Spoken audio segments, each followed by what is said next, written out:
تنزيل من رب العالمين.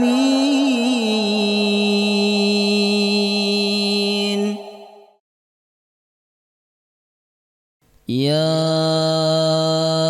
أيها الذين آمنوا إذا قيل لكم تفسحوا في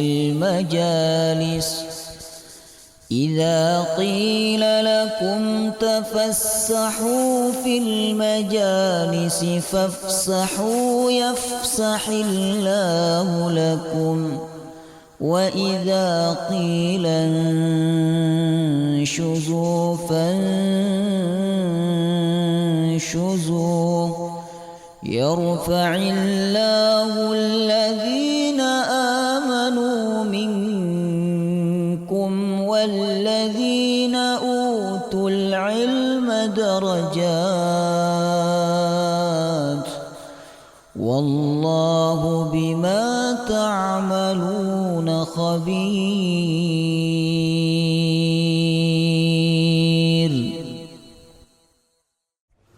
السلام عليكم ورحمة الله وبركاته.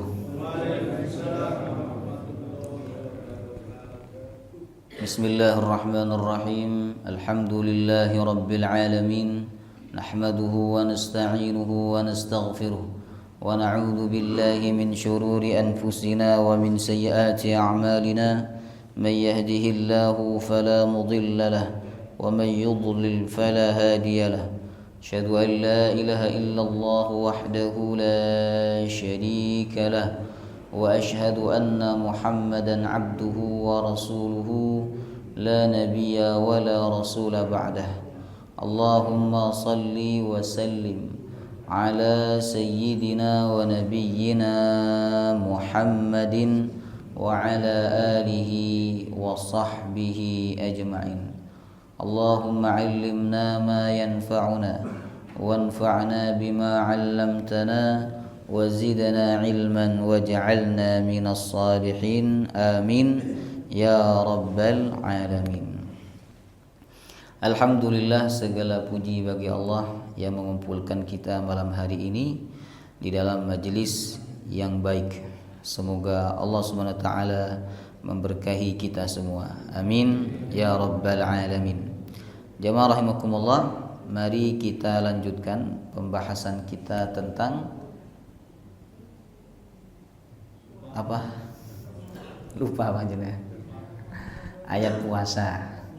2 pekan lalu kita bahas Al-Baqarah 183 sampai 184. Nah, sekarang kita lanjutkan 185, Bapak Ibu. 183, Allah memerintahkan orang beriman untuk berpuasa. Kemudian 184, Allah Subhanahu wa taala memberikan keringanan kepada orang beriman yang memiliki uzur untuk meninggalkan puasa dan menggantinya di hari yang lain. Baik, sekarang kita masuk ayat 185.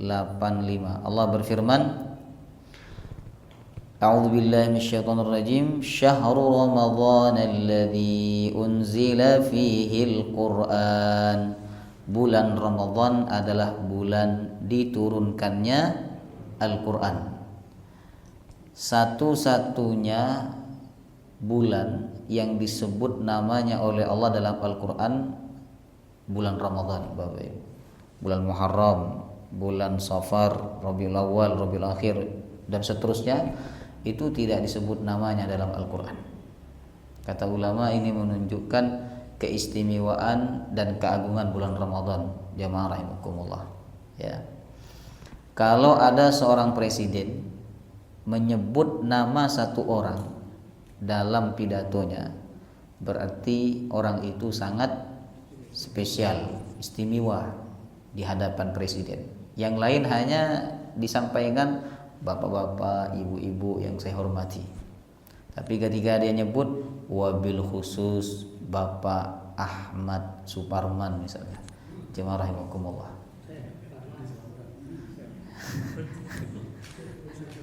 Nah, misalnya demikian, tentu beliau punya kedudukan khusus di hadapan presiden. Nah, begitu juga ketika Allah SWT menyebut bulan Ramadan dalam Al-Quran, yang mana bulan yang lain tidak disebut namanya oleh Allah, menunjukkan keagungan dan kemuliaan bulan Ramadan. Jamaah rahimakumullah. Kenapa bulan itu disebut dengan Ramadan, Bapak Ibu? Ramadan ini dari kata Ramdun. Ramdun artinya panas. Kalau ditambah alif dan nun maka bermakna sempurna. Jadi Ramadhanu maknanya adalah panas yang sempurna. Sama dengan qiraah, bacaan. Kalau dirubah jadi tambahan alif dan nun di ujungnya, Qur'anun berarti bacaan yang sempurna. Jemaah. Nah, Ramadan panas yang sempurna. Ada 3 alasan ulama menyebutkan kenapa bulan itu disebut Ramadan. Yang pertama karena memang disesuaikan dengan cuacanya yang sangat panas di Arab, Bapak Ibu. Ya. Kemudian yang kedua, jemaah rahimakumullah, karena panasnya perut orang yang berpuasa dan panasnya tenggorokan orang yang berpuasa, sebab mereka tidak makan dan juga tidak minum. Kemudian yang ketiga, panas dalam pengertian yaitu terbakarnya dosa orang-orang yang berpuasa. Terbakarnya dosa orang yang berpuasa. Dan ini sesuai dengan hadis Nabi, man shoma Ramadan imanan wa ihtisaban ghufira lahu ma taqaddama min dzambi. Siapa yang berpuasa di bulan Ramadan dengan iman dan ikhlas, maka diampuni baginya dosa-dosa yang sudah lalu. Oleh karenanya orang muslim yang berpuasa dengan benar di bulan Ramadan, dia akan seperti bayi yang baru lahir dari perut ibunya. Jemaah rahimakumullah, bersih, ya, bersih Bapak Ibu. Nah, itulah kenapa disebut dengan bulan Ramadan. Jemaah rahimakumullah. Kemudian apa keutamaan bulan Ramadan? Sudah kita bahas sebenarnya subuh Selasa kemarin, jemaah rahimakumullah. Di antara keutamaan Ramadan ini Bapak Ibu, pintu surga dibuka, pintu neraka ditutup, setan dibelenggu, diikat, jemaah rahimakumullah. Jin-jin jahat juga diikat. Ya, itu hanya berlaku di bulan Ramadan. Di bulan yang lain tidak Allah buka pintu surga dan tidak Allah tutup pintu neraka. Jemaah rahimakumullah. Subhanallah Bapak Ibu. Ya. Kemudian di bulan Ramadan ini ada satu malam yang sangat mulia, yaitu malam Lailatul Qadar. Jemaah rahimakumullah. Ya. Baik. Kemudian setelah Allah menyebut bulan Ramadan, Allah menyebut peristiwa yang sangat penting dan sangat istimewa di bulan Ramadan. Karena peristiwa itulah Ramadan menjadi mulia. Peristiwa apa itu? Nuzulul Quran, Bapak Ibu. Kalau disebut Ramadan, apa yang terbayang dalam benak panjenengan? Apakah terbayang turunnya Al-Quran? Tidak kan? Yang terbayang apa? Takjil. Jemaah rahimakumullah. Sahur, kalau ibu-ibu nyiapin buka puasa. Ya, padahal Nabi itu, ini tuh ibu-ibu ya, Nabi itu nggak pernah heboh kalau buka puasa. Gak seperti kita ini Pak, kalau buka puasa tuh heboh, nyiapin ini. Kadang nggak cukup yang di rumah, nyari keluar, sampai ada pasar takjil Bapak Ibu. Itu karena saking orang kita heboh. Kalau nggak heboh nggak ada pasar takjil itu. Jemaah rahimakumullah. Ya. Jadi heboh, waktu banyak terbuang di situ. Ya kan? Ibu-ibu bayangkan dari habis asar sampai maghrib di dapur terus nyiapin buka puasa. Nabi itu nggak pernah heboh untuk buka puasa. Kadang Nabi hanya makan kurma, habis itu belum sholat. Jemaah rahimakumullah. Ya. Kalau kita kan enggak, semua pengen dimakan, semua ingin diminum. Ya. Jadi itu sebenarnya itu bergeser dari nilai puasa. Puasa itu kan menekan nafsu, termasuk juga nafsu makan. Itu ditekan Bapak Ibu. Makanya dari pagi sampai malam kita diwajibkan untuk tidak makan dan tidak minum. Ternyata ketika tiba waktu malam kita balas dendam. Jemaah rahimakumullah. Jadi pelajaran penggemblengan itu kayak kayak hancur mendadak. Makanya kalau buka puasa itu yang nikmat buka puasa itu makannya sedikit. Coba kalau buka puasa jenengan rasakan. Buka puasa makan sedikit, jemaah rahimakumullah. Pokok hilang rasa lapar, itu nikmat luar biasa. Daripada makan sampai perutnya kembung, Bapak Ibu. Itu nikmat saat makan, tapi setelah itu ya pengalaman kita, jemaah rahimakumullah. Ya. Subhanallah. Nah, subhanallah, ketika Allah menyebut Ramadan, Allah tidak menyebut puasa. Tapi Allah menyebut peristiwa yang sangat agung di bulan Ramadan, yaitu nuzulul Quran. Karena peristiwa inilah Ramadan jadi mulia, Bapak Ibu. Seandainya Al-Quran tidak turun di bulan Ramadan, Ramadan ini tidak ada maknanya. Sama seperti bulan-bulan yang lain. Seandainya Allah tidak turunkan Al-Quran di bulan Ramadan, maka tidak ada Lailatul Qadar. Jamaah rahimakumullah. Semua itu karena nuzulul Quran. Makanya peristiwa yang disebut oleh Allah ketika menyebut Ramadan adalah peristiwa nuzul Quran, yang mungkin kebanyakan orang tidak akan membayangkan peristiwa ini ketika disebut bulan Ramadan, Bapak Ibu. Subhanallah, ya. Nah, disebutnya Al-Quran, kata ulama, menunjukkan hubungan yang sangat erat antara Al-Quran dengan Ramadan. Jadi kalau kita menyebut Al-Quran, maka kita ingat Ramadan. Kalau kita menyebut Ramadan, kita ingat Al-Quran. Sehingga kata ulama, Ramadan itu akan sempurna apabila diisi dengan Al-Quran. Perbanyak tilawah Al-Quranul Karim, jemaah rahimakumullah. Ya, bahkan setiap malam malaikat Jibril itu turun di bulan Ramadan, Bapak Ibu, untuk tadarus Quran dengan Nabi sallallahu alaihi wasallam. Setiap malam, dalam hadis riwayat Imam Bukhari, jemaah. Setiap malam Nabi dan malaikat Jibril tadarus, satu baca, yang lain mendengarkan, jemaah rahimakumullah. Itu namanya tadarus. Nabi baca, malaikat Jibril mendengarkan. Kadang malaikat Jibril baca, Nabi yang mendengarkan, Bapak Ibu. Tapi kalau yang satunya baca, yang lain main HP, itu bukan tadarus. Atau yang satu baca, yang lain juga baca juga sendiri-sendiri, itu juga bukan tadarus. Orang sekarang mengartikan tadarus itu pokok pakai mic, speaker luar, berarti tadarus. Padahal tadarus itu yang satu baca, yang lain mendengarkan. Jemaah rahimakumullah. Baik. Kapan turunnya Al-Quran di bulan Ramadan, Bapak Ibu? Nah, ulama membagi menjadi dua. Ada yang turun sekaligus 30 juz dari Lauhil Mahfuz ke langit dunia, ada yang turun bertahap dari langit dunia kepada Nabi Muhammad. Nah, yang turun sekaligus dari Lauhil Mahfuz ke langit dunia itu terjadi pada malam Lailatul Qadar. Inna anzalnahu fi Lailatul Qadar. Sungguh kami yang menurunkan Al-Quran pada malam Al-Qadar. Itu turun sekaligus 30 juz, Pak, dari Lauhil Mahfuz ke langit dunia. Ya rahimahumullah. Ya. Nah, malam berapa itu? Enggak tahu, karena Lailatul Qadar itu rahasia Allah. Bisa terjadi malam 21 atau malam 23 atau malam 25 atau malam genap, juga ada hadisnya. Jamaah rahimakumullah. Ya. Kemudian yang kedua, turunnya Al-Quran dari langit dunia kepada Nabi Muhammad SAW untuk pertama kalinya, Al-Alaq 1-5, itu pada malam 17 Ramadan. Nah, itu yang diperingatkan oleh sebagian masjid, peringatan nuzulul Quran. Itu yang diperingati pertama kali turun ke bumi, 1-5, jemaah rahimakumullah. Ya, Bapak Ibu. Baik.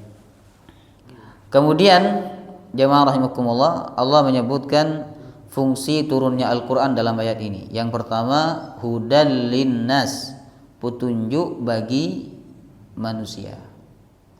Nah, kalau kita hanya menjadikan Al-Quran sebagai bacaan saja, tidak kita jadikan petunjuk Bapak Ibu, berarti kita belum sampai kepada tujuan Al-Quran diturunkan. Orang sekarang ini banyak menjadikan Al-Quran hanya sebagai mantra saja, tapi tidak dijadikan sebagai petunjuk, ya kan? Bapak kalau disuruh ngaji tafsir, banyak nggak yang datang? Tidak banyak, padahal disitulah kita akan mendapatkan petunjuk Al-Quran. Tapi kalau disuruh datanglah, hadirlah, karena akan ada ayat-ayat yang bisa mendatangkan rezeki, yang bisa membuat anak dan seterusnya, usaha menjadi lancar, orang akan lebih tertarik Bapak Ibu. Jadi Al-Quran itu sekarang sudah berubah fungsi dari petunjuk menjadi mantra-mantra, jemaah rahimakumullah. Walaupun Al-Quran juga bisa dijadikan sebagai mantra. Nabi pernah ngobatin orang dengan surah Al-Fatihah, bisa, jemaah rahimakumullah. Ya, tapi tujuan utamanya bukan di situ, Bapak Ibu. Tujuannya sebagai petunjuk. Ya, orang yang menjadikan Al-Quran sebagai petunjuk, maka Al-Quran akan memberikan petunjuknya kepada dia. Orang itu akan menemukan sesuatu sesuai apa yang dia cari. Walaupun Al-Quran sudah dibacakan, disampaikan kepada dia, kalau dia tidak niat mencari petunjuk, maka Al-Quran tidak akan bisa menjadi sebab hidayah bagi dia. Contohnya siapa? Abu Jahal, Abu Talib, Abu Lahab, setiap hari mendengarkan ayat Quran. Sebaliknya orang yang punya niat mencari petunjuk, mencari hidayah, walaupun dia jauh dari Al-Quran, Allah akan pertemukan dia. Contohnya siapa? Salman Al-Farisi, dari Persia Pak, Salman itu. Tapi punya niat mencari hidayah, Allah pertemukan dengan Nabi Muhammad, beriman Bapak. Hidayah itu datang. Jemaah rahimakumullah. Ya, kita ini Pak, kalau niat mencari ilmu, ya, kita niat mencari ilmu, maka Allah akan bukakan pintu ilmu kepada kita, walaupun ilmu itu jauh. Kalau nggak niat Bapak Ibu, walaupun ilmunya dekat, nggak akan ketemu, nggak akan dibuka sama Allah SWT. Ya, bahkan kalau panjenengan duduk di dalam majelis ini, nggak niat mencari ilmu, nggak dibuka ilmu sama Allah. Ya, yang dibuka apa? Ya Allah Taala alam. Bisa saja dibuat ngantuk sama Allah, tidur di dalam majelismu. Tapi tidak semua orang tidur itu berarti tidak niat, belum tentu. Karena ada yang niat tapi nggak bisa melawan ngantuk. Jemaah rahimakumullah. Memang lebih baik kalau ngantuk itu tidur, Bapak Ibu, karena takut salah dengar. Ya kan? Takut salah dengar. Oh, tadi saya pengajian itu dengar bahwa puasa tidak wajib. Padahal puasa wajib, cuman dia dengarnya sambil ngantuk-ngantuk. Makanya kalau ngantuk tidur aja. Jazakumullah. Tapi kalau tidur semua saya tinggal. Saya juga ngantuk Bapak Ibu. Jadi kalau jangan ngantuk saya juga ngantuk. Ya. Cuman bedanya yang bicara ini nggak mungkin tidur ya. Baik. Subhanallah. Kemudian fungsi yang kedua, wabayyinat, sebagai bukti yang nyata. Al-Quran itu bukti kebenaran yang nyata. Apa bahwa Al-Quran, buktinya apa bahwa Al-Quran itu datang dari Allah? Bukti gampangannya Bapak Ibu, Al-Quran itu tidak mengalami transformasi. Apa bahasa? Tidak ada perubahan Pak. Tidak ada perubahan. Padahal umumnya bahasa itu ada perubahan, ya kan? Istilah, bahasa, tulisan itu dulu dengan sekarang beda Bapak Ibu. Ada perubahan. Contohnya apa? Bahasa yang berubah, dulu seperti ini, sekarang beda lagi gitu. Contohnya apa? Tulisannya berubah, jemaah rahimakumullah. Pengucapannya juga berubah, jemaah rahimakumullah. Bahasa Indonesia misalnya, Indonesia. Contoh bahasa Indonesia yang dulu dengan sekarang tulisannya beda apa? Banyak. EYD, jemaah rahimakumullah. Baik, itu ada perubahan Bapak Ibu. Ya kan? Padahal umur Indonesia ini enggak sampai 14 abad, jemaah rahimakumullah. Ya. Tetapi Bapak Ibu, ada perubahan. Tapi Al-Qur'anul Karim, jemaah rahimakumullah, itu tidak ada perubahan. Enggak ada perubahan sama sekali. Itu bukti bahwa Al-Qur'an firman Allah Subhanahu wa taala. Allah menjaga dari perubahan, Bapak Ibu. Wal Furqan, dan fungsi yang ketiga Al-Quran itu sebagai Al-Furqan, pembeda antara yang hak dan yang batil, yang halal dan yang haram, yang iman dan yang kafir. Semua sudah jelas dalam Al-Quran. Kemudian Allah berfirman, "Faman syahida minkumus syahra falyasum." Siapa yang menyaksikan bulan di antara kalian, falyasum, maka puasalah. Menurut ayat ini, penetapan awal Ramadan dengan ru'yatul hilal, melihat bulan. Walaupun satu orang, karena dalam ayat ini faman syahida minkum, siapa yang menyaksikan di antara kalian. Satu orang yang penting jujur sudah melihat bulan, maka boleh ditetapkan besok puasa. Jamaah rahimakumullah. Jadi menurut ayat ini penetapan awal Ramadan dengan menyaksikan bulan. Menyaksikan dengan apa? Mata kepala, nggak pakai alat. Bapak Ibu, memang bisa sekarang menyaksikan langsung dengan mata kepala telanjang tidak pakai alat, bisa jemaah rahimakumullah. Tapi mungkin bulannya sudah tinggi. Bulan sudah tinggi, makanya dalam peraturan pemerintah itu kan, kalau di bawah 3 nggak masuk Bapak Ibu, nggak dihitung masuk Ramadan. Kenapa? Karena itu tidak mungkin bisa dilihat dengan mata telanjang. Kalau di bawah 3. Nah, kalau sudah 3 itu pun imkanur ru'yah.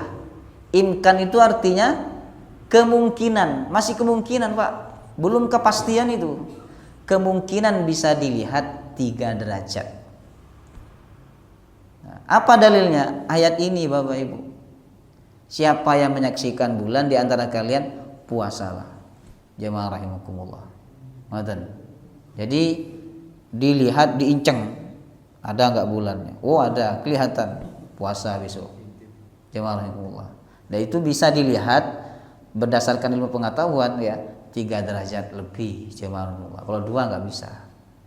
Kalau 2 bisa melihat, berarti memang matanya itu mata bisa mata kucing itu. Jemaah rahimakumullah. Baik.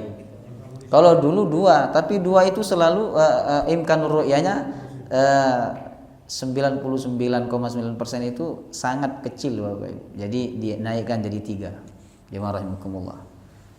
Baik. Kata Nabi, sumu li ru'yatihi wa aftiru li ru'yatihi. Puasalah karena melihat bulan dan beridul fitrilah karena melihat bulan. Lihat bulan. Ya. Apakah itu metode yang paten? Nah, kata Muhammadiyah itu enggak paten.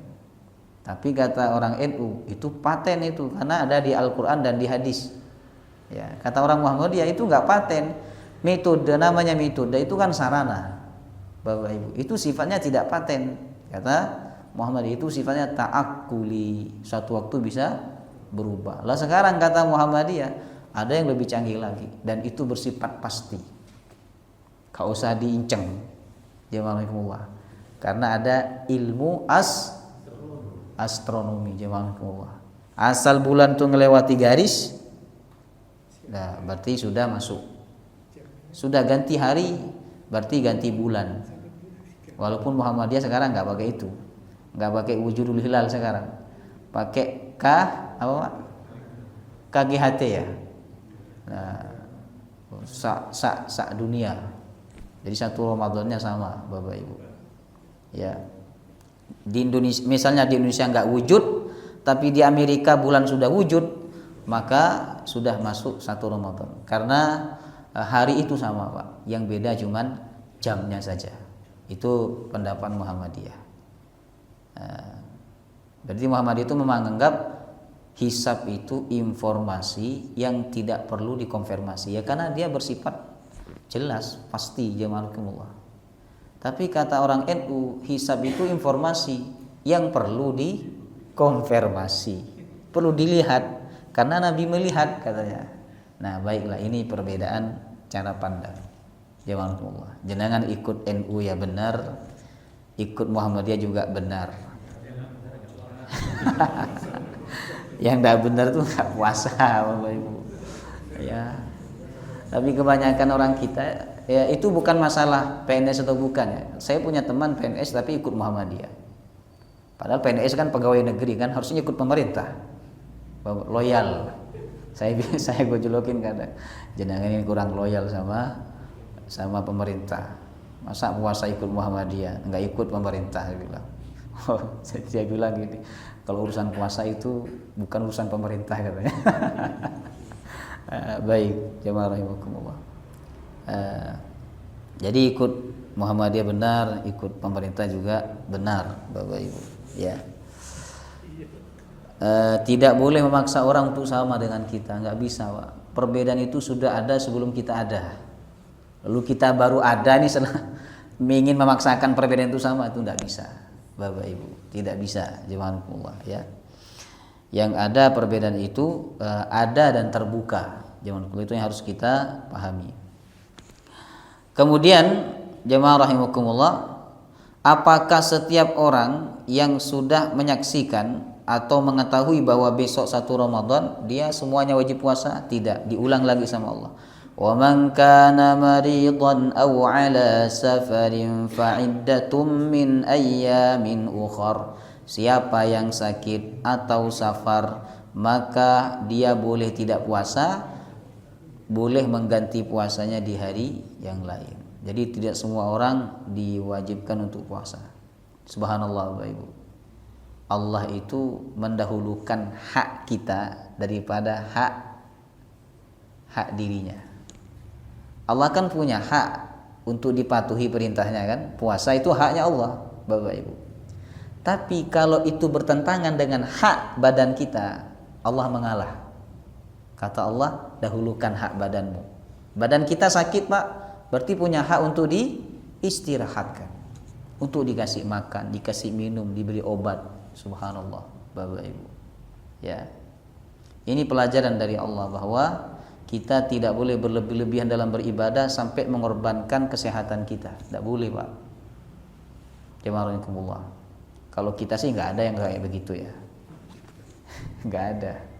Kalau ulama-ulama dulu, para sahabat ada, Bapak Ibu, mengorbankan kesehatannya, hak badannya untuk diistirahatkan demi beribadah kepada Allah. Imam Tirmizi menangis sampai matanya buta. Jemaahumullah. Nabi SAW sholat sampai kakinya bengkak, Bapak Ibu. Ya, kita pernah nggak sholat sampai kaki kita bengkak, Pak? Nggak pernah. Kita ini nggak pernah. Walaupun yang ngomong sama, nggak pernah. Kaki bengkak itu karena asam urat pasti, Bapak Ibu. Jemaahumullah. Ya, subhanallah. Ya.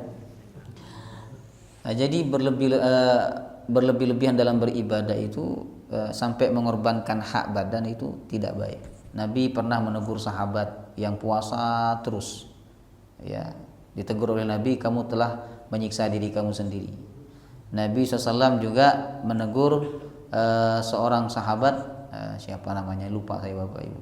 Jadi dia rambutnya kusut, penampilannya tidak menarik, pakaiannya compang-camping, sampai istrinya itu tidak tertarik sama dia sebagai istrinya. Dia sebagai suami itu nggak tertarik, Bapak Ibu. Dilaporkan oleh sahabat Salman Al-Farisi, ya Rasulullah, ini ada seorang sahabat tidak berpenampilan baik di hadapan istrinya karena dia terlalu fokus beribadah kepada Allah. Kata Rasulullah, dipanggil sahabat itu, kata Rasulullah, Allah punya hak, badanmu punya hak, istrimu juga punya hak. Jadi tunaikan hak masing-masing tersebut. Jemaah rahimakumullah. Jadi jangan sampai kita menunaikan hak Allah tapi kita melupakan hak manusia, atau bahkan kita melupakan hak diri kita sendiri, badan kita. Jemaah rahimakumullah. Ya. Baik. Yuridullahu bikumul yusra wa la yuridu bikumul usra. Allah Subhanahu wa taala mencintai atau menyukai kemudahan untuk kalian, dan Allah tidak menyukai kesulitan untuk kalian. Artinya apa? Allah itu suka kalau kita ngambil jalan yang mudah untuk berbuat taat dalam rangka mencari ridho Allah SWT. Allah lebih suka, Bapak Ibu. Ya. Dan berarti Allah tidak suka kalau kita bersusah payah, bersulit-sulit sampai mengorbankan hak badan kita dalam rangka berbuat taat kepada Allah Subhanahu wa taala. Kata Nabi, "Innad dina yusrun Sesungguhnya agama ini adalah agama yang mudah, jangan dibuat sulit. Kalau kita betul-betul beragama sesuai tuntunan Nabi, Bapak Ibu, agama ini mudah, gak ribet, gak sulit, gak susah. Contoh menikahlah, jemaah rahimakumullah. Tidak susah, tidak sulit, tidak ribet. Tapi kalau sudah berhubungan dengan adat istiadat, itu yang membuat kita kesulitan, jemaah rahimakumullah. Ya. Kemudian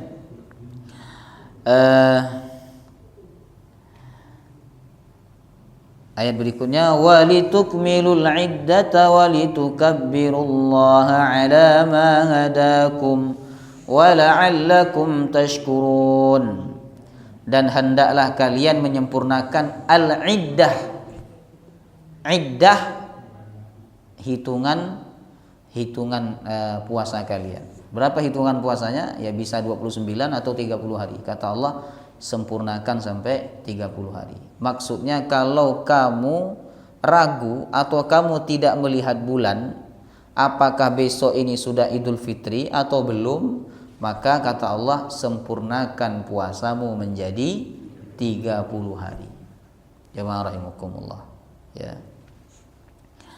Baik, Bapak Ibu. Kemudian walitukabbirullaha, dan hendaklah kalian bertakbir kepada Allah. Maksudnya membesarkan Allah. Setelah kalian sudah menyempurnakan puasa kalian 30 hari, maka pada waktu malam Idul Fitri, malam 1 Syawal, hendaklah kalian bertakbir membesarkan Allah. Kenapa Allahu Akbar? Kenapa tidak Alhamdulillah? Kan habis puasa 30 hari. Kita habis sholat tarawih 30 malam, Bapak Ibu. Kita nyebutnya Alhamdulillah kan. Tapi masuk malam pertama itu kita disuruh memperbanyak takbir. Allahu Akbar, Allahu Akbar. Membesarkan Allah. Kenapa? Karena yang pertama kata ulama, karena kita bisa melakukan puasa selama bulan Ramadan itu berkat pertolongan Allah Subhanahu wa taala.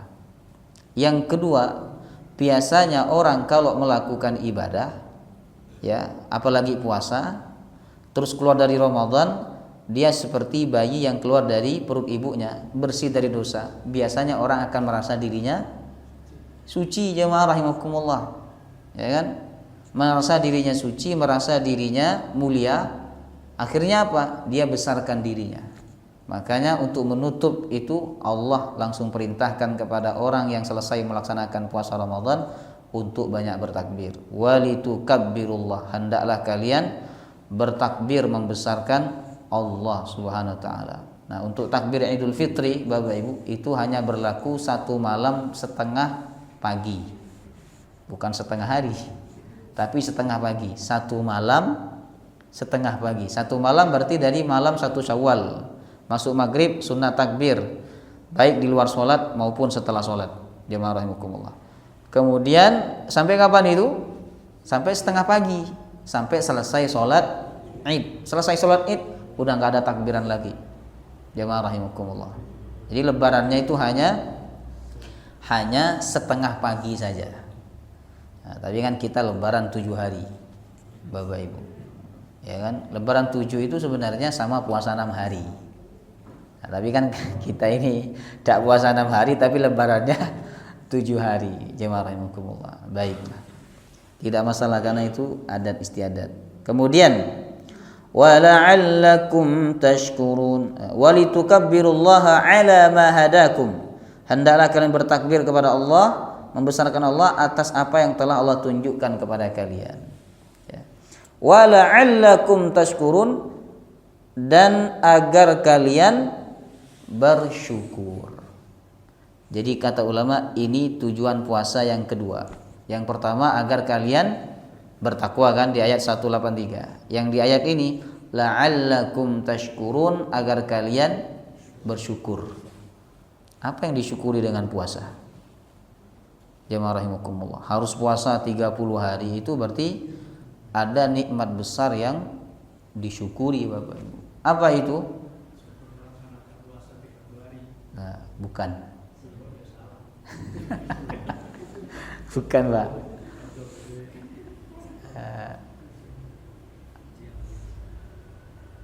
Ada satu nikmat besar di bulan Ramadan. Tanpa nikmat itu nggak ada artinya Ramadan. Nikmat apa itu? Al-Quran, Bapak Ibu. Nikmat diturunkannya Al-Quran itulah yang disyukuri, jemaah. Ya, subhanallah. Ya, wala'allakum tashkurun. Itu Al-Quran itu nikmat yang luar biasa, Bapak Ibu. Sampai Allah mengatakan wala'allakum tashkurun, agar kalian bersyukur. Ya, subhanallah. Ya. Karena Al-Quran, Bapak Ibu, kehadiran Al-Quran itu merubah kehidupan menjadi lebih baik. Sama dengan Nabi Muhammad, ya kan. Kenapa puasa hari Senin? Karena di hari Senin itulah Nabi dilahirkan. Apakah kita sunnah puasa di hari kelahiran kita? Tidak, Bapak Ibu, tidak sunnah. Karena kelahiran kita ini belum tentu memberikan manfaat kepada banyak orang. Bisa jadi memberikan mudarat. Jamaah rahimakumullah. Ya kan?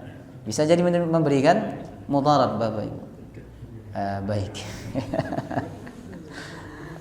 Baik. Kemudian Allah mengatakan, kita lanjut biar cepat selesai sampai ayat 187 ya. Ini masih 185.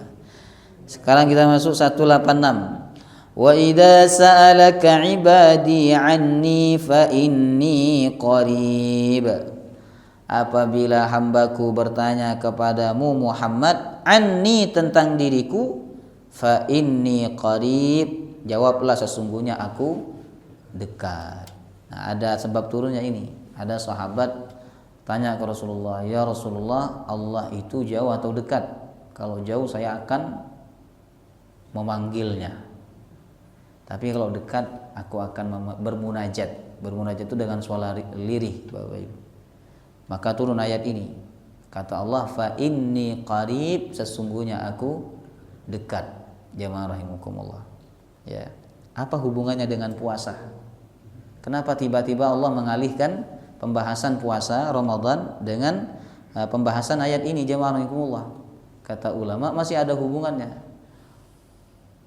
Kondisi di mana manusia itu merasa dekat dengan Allah ketika dia puasa. Bayangkan, bedakan Bapak Ibu, ketika kita puasa dan ketika kita tidak puasa, kita akan merasa lebih dekat kepada Allah saat kita puasa. Jemaah rahimakumullah. Ya kan? Kita lebih dekat, lebih baik, lebih dermawan, lebih sayang, lebih perhatian dan lain sebagainya. Jemaah rahimakumullah. Kemudian Allah mengatakan, ujibu da'watad da'i idza da'an. Aku menjawab doanya orang yang berdoa apabila dia berdoa kepadaku. Nah, apa hubungannya dengan puasa dan doa? Jemaah rahimakumullah. Subhanallah. Orang yang berpuasa itu dianjurkan banyak berdoa, karena doanya orang berpuasa tidak ditolak oleh Allah. Kata Nabi, 3 orang yang tidak ditolak doanya, di antaranya adalah da'watus shaim hatta yuftir, doa orang yang berpuasa sampai dia berbuka puasa. Makanya Allah sebut ayat tentang doa di dalam kurikulum Ramadan. Jamaah rahimakumullah. Aku menjawab doanya orang yang berdoa apabila memang betul-betul dia berdoa kepadaku. Pasti dijawab, Bapak Ibu. Ya. Kalau kita betul-betul berdoa kepada Allah, Allah itu enggak seperti kita, Pak. Ada pengemis itu udah serius minta tapi enggak kita kasih kan? Tapi kalau manusia minta sama Allah, kita minta sama Allah serius, nggak mungkin nggak dikasih sama Allah. Pasti dijawab doa kita itu. Nah, cuman cara menjawabnya macam-macam. Bismillah. Ada yang diberi oleh Allah, ada cara menjawabnya itu tidak diberi. Karena sayang itu tidak selalu memberi. Bisa jadi sayang itu dengan cara menahan. Misalnya anak panjenengan minta HP. Masih kecil, masih SD, kelas 1 SD minta HP. Sama panjenengan ditahan, enggak boleh. Bukan berarti panjenengan tidak sayang, justru itulah sayang, karena banyak anak yang rusak gara-gara HP. Jadi begitu juga kita minta ini, minta itu sama Allah ditahan, belum waktunya. Itu tanda Allah sayang, Bapak Ibu. Kemudian falyastajibu li wal yu'minu bi, penuhilah panggilanku. Wal yu'minu bi, dan berimanlah kepadaku. La'allahum yarsudun, agar kalian mendapatkan petunjuk. Jadi syarat kita dipenuhi panggilan kita oleh Allah, doa kita, maka syaratnya kita harus penuhi panggilan Allah. Jadi Allah itu akan memperlakukan kita sebagaimana kita memperlakukan Allah. Kan ada hadisnya itu, Pak. Jika dia datang kepadaku berjalan, aku akan datang kepadanya berlari. Itu jadi Allah akan memperlakukan lebih dari apa yang kita lakukan kepada Allah. Nah, begitu juga kalau kita memenuhi panggilan Allah, Allah akan memenuhi permintaan kita, Bapak Ibu. Jadi memantaskan diri sebelum berdoa itu penting, Pak. Memantaskan diri, ya kan? Sholat berjamaah enggak, kemudian puasa enggak, tahu-tahu minta sama Allah. Jemaah Allah. Pantaskan diri kita baru kita minta. Makanya permintaan yang paling baik itu yaitu berdoa setelah beribadah, seperti sholat, puasa, kemudian setelah baca Quran, jemaah Allah. Kemudian ayat 187 kita persingkat ini. Uhilla lakum lailatas siyamir rafathu ila nisaikum, dihalalkan bagi kalian pada malam hari puasa, berarti malam Ramadan. Ar-rafathu ila nisaikum, untuk berbuat rafath itu jemaah rahimakumullah, makna aslinya kata-kata yang kotor. Kata-kata kotor, ya kata-kata yang mengarah kepada syahwat. Nah itu kalau malam boleh kata Allah, tapi kepada istri kalian, bukan kepada wanita lain. Kepada istri kalian boleh. Ini dalil bahwa berhubungan di malam hari Ramadan boleh, halal. Jazakumullah. Selama itu ila nisaikum, kepada istri-istri kalian kata Allah. Allah menyebutkan jamak karena memang saat itu ada sahabat yang istrinya lebih dari satu. Dan kebanyakan memang lebih dari satu, Bapak Ibu. Hunna libasul lakum wa antum. Nah, kalau siang boleh enggak? Haram. Siapa yang melakukan siang hari maka dia kena kafarat. Kafaratnya apa? Memerdekakan budak. Kalau enggak mampu puasa 2 bulan berturut-turut. Kalau enggak mampu ngasih makan 60 orang miskin. Jemaah rahimakumullah. Kalau enggak mampu juga, ya tidak ada kewajiban bagi orang yang tidak mampu, Bapak Ibu. Ada sahabat itu datang ke Rasulullah. Aku berhubungan dengan istriku ya Rasul siang hari. Kata Nabi, bayar kafarat. Disuruh bayar ini enggak mampu. Kata Nabi, ini ada kurma 1 keranjang, kamu kasihkan ke orang miskin. Ya Rasul, siapakah yang lebih miskin daripada aku di kota Madinah ini? Kata Rasulullah apa? Ya sudah, ambil kamu aja. Ya, jadi Islam itu tidak pernah memaksa, Pak. Kalau tidak mampu, tidak dipaksa untuk melakukan, jemaah Allah, ya. Cuman kalau kita tidak mampu itu ya jangan melanggar, Bapak Ibu. Ini sudahlah tidak mampu, melanggar lagi, ya. Kemudian hunna libasul lakum wa antum libasul lahun. Mereka wanita istri kalian itu pakaian bagi kalian dan kalian pakaian bagi mereka. Jadi pasangan suami istri itu Allah umpamakan seperti pakaian. Pakaian itu, Pak, bisa dipakai kapanpun. Jemaah rahimakumullah. Itu yang pertama. Yang kedua, Bapak Ibu, pakaian itu fungsinya untuk menutupi. Jadi suami harus menutupi kekurangan istrinya, istri harus menutupi kekurangan suaminya. Saling melengkapi, saling menutupi aib, bukan saling membeberkan aib. Jemaah rahimakumullah, ya. Alimallahu annakum kuntum takhtanuna anfusakum fataba alaikum wa afa ankum. Allah tahu bahwa kalian akan mengkhianati diri kalian sendiri. Allah terima taubat kalian dan Allah maafkan kalian. Jadi sahabat itu enggak kuat dulu, Pak. Dulu kan sebelum adanya ayat ini peraturannya tidak boleh berhubungan dengan istri apabila sudah tidur, enggak boleh. Jadi tidur jam 9 itu sudah dianggap puasa, Bapak Ibu, sampai maghrib. Nah, sahabat enggak kuat. Kata Allah, aku tahu kalian tidak kuat. Makanya dirubah sama Allah SWT, ya. Fal'ana bashiruhunna wabtaghu ma kataballahu lakum. Sekarang gaulilah istri kalian dan carilah apa yang sudah Allah tetapkan.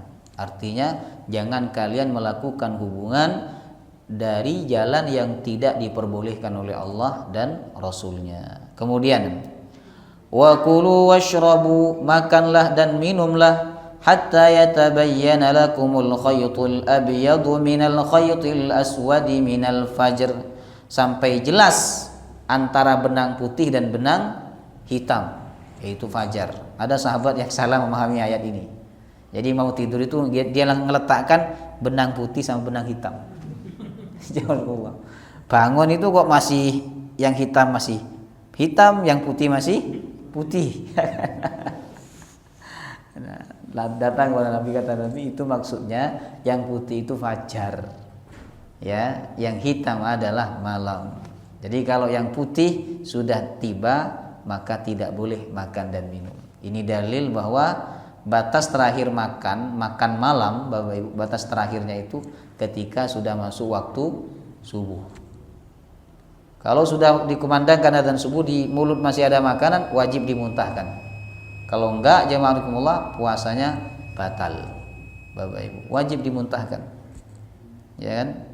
Oh tenang, masjid sebelah belum adzan. Misalnya Masjid Babu Salam belum adzan gitu kan. Nah, ini tidak boleh. Kalau masjid yang satu adzan berarti sudah masuk subuh. Jemaah rahimakumullah, ya. Baik. Kemudian tsumma atimmus shiyama ilal lail. Kemudian sempurnakanlah puasa sampai malam. Jadi puasa itu malam itu mulai kapan, Pak? Maghrib Pak, Isya. Kalau dalam pendapat orang Syiah, malam itu dimulai dari Isya. Makanya mereka buka puasanya Isya, azan Isya buka puasa. Jamaahkumullah. Orang Jawa pun kadang menganggap maghrib itu masih sore kan.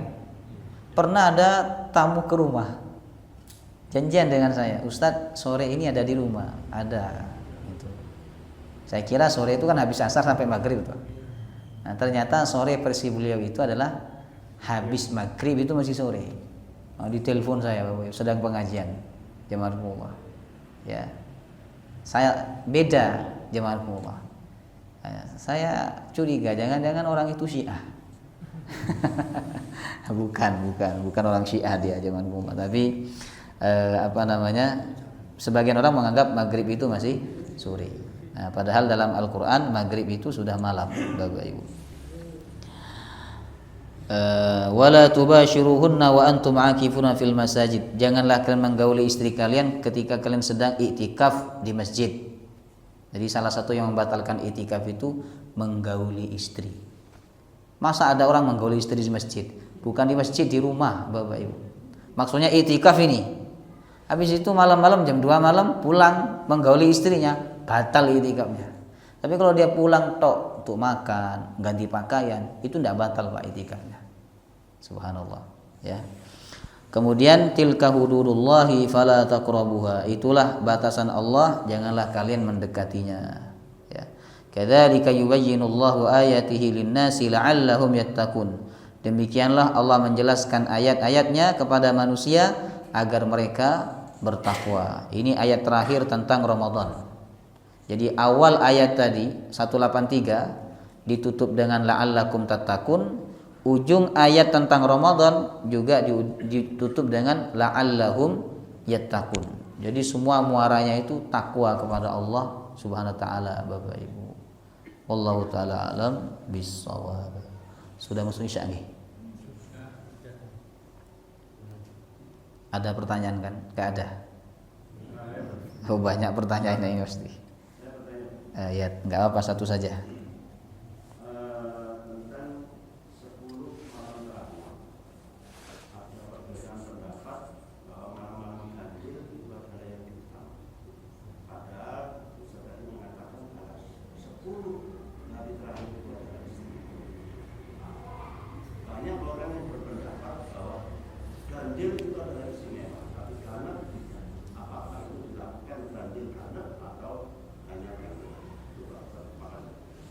Baik ya. Sebenarnya Lailatul Qadar itu kemungkinan potensi besarnya di malam ganjil memang. Tetapi bisa jadi dia turun atau terjadi di malam genap. Karena ada hadisnya Lailatul Qadar terjadi malam 28. Jamaahumullah, ya. Tapi kemungkinannya kecil kalau malam genap itu, Pak. Yang peluang besar itu malam ganjil. Nah, kalau malam ganjilnya beda. Malam ganjil Muhammadiyah atau malam ganjil NU beda, jamaahumullah.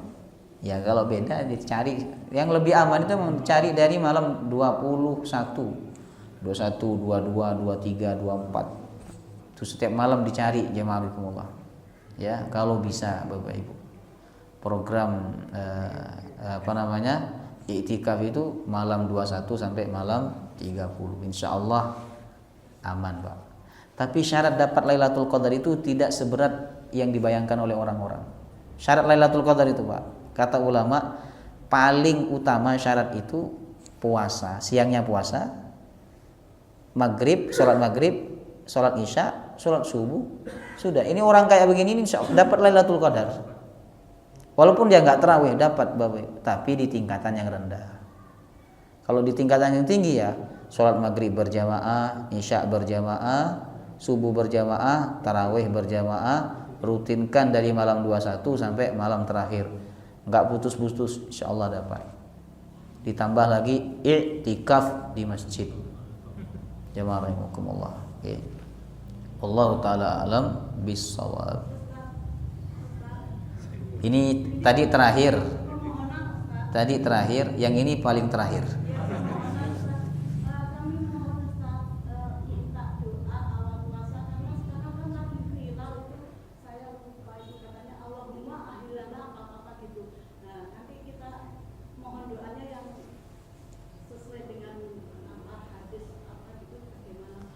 Kemarin di Babu Salam sudah saya sampaikan itu ya. Tapi panjenengan nggak ngafalin. Kalau saya share itu dihafalin nggak?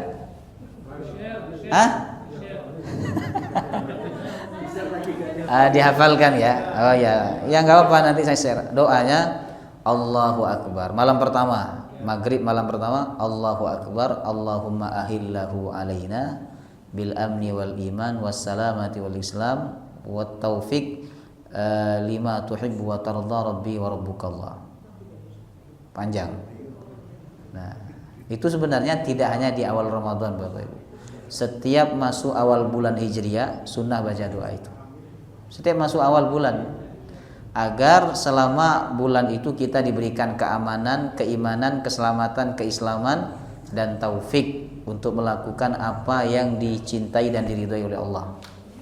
Sunnah. Subhanallah ya. Coba searching di Google. Doa masuk awal bulan, insya Allah ada itu. Nah, searching, dihafalkan, di share di grup, ya. Karena saya nggak masuk grup, jadi share di grup. Jamaah rahimakumullah. Okay. Oh, dibaca saja, nggak apa-apa.